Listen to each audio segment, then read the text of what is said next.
अस्सलाम वालेकुम 11th class, कैसे हैं आप? उम्मीद है खैरियत से होंगे। स्टूडेंट्स, आज आप लोगों का जो केमिस्ट्री का पेपर था ग्रुप 1 वो स्क्रीन पे मैं शेयर कर रही हूँ। लाहौर बोर्ड का आप लोग देख सकते हैं। जल्दी से आप लोग इसको रिवाइज़ कर लें और देख सकते हैं कि कौन से शॉर्ट आए हैं, कौन से लॉन्ग आए हैं और न्यूमेरिकल्स कौन से आई हैं। तमाम चीज़ें आप लोग देख सकते हैं। चैनल पर नहीं हो तो प्लीज़ चैनल को सब्सक्राइब कर दें। और आप लोग जो देख सकते हैं क्वेश्चन नंबर 2 और क्वेश्चन नंबर 3 है 16 नंबर्स का, और क्वेश्चन नंबर जो 4 है वो 18 नंबर्स का। ये न्यू सिलेबस से वाला पेपर मैं आपसे शेयर कर रही हूँ, आप लोग देख सकते हैं, ठीक है।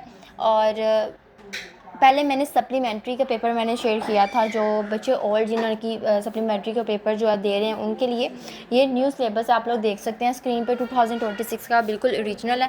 अगर आपको ऑब्जेक्टिव चाहिए तो मुझे कमेंट में बताइएगा, मैं आपको ऑब्जेक्टिव भी सोल्व किए हुए सेंड कर दूँगी। तो सबसे पहले आप लोग सब्जेक्टिव देख लें और इसको अच्छे तरीके से याद कर लें। पेपर बहुत ईजी आया, दुआ है कि आप लोगों का पेपर बहुत ईजी आए। आप लोग इसको रिवाइज़ कर लें क्योंकि ग्रुप 2 में ये पेपर ग्रुप 1 वाला थोड़ा सा रिपीट होता है। मिलते हैं नेक्स्ट वीडियो पर, तब तक के लिए अल्लाह हाफिज़।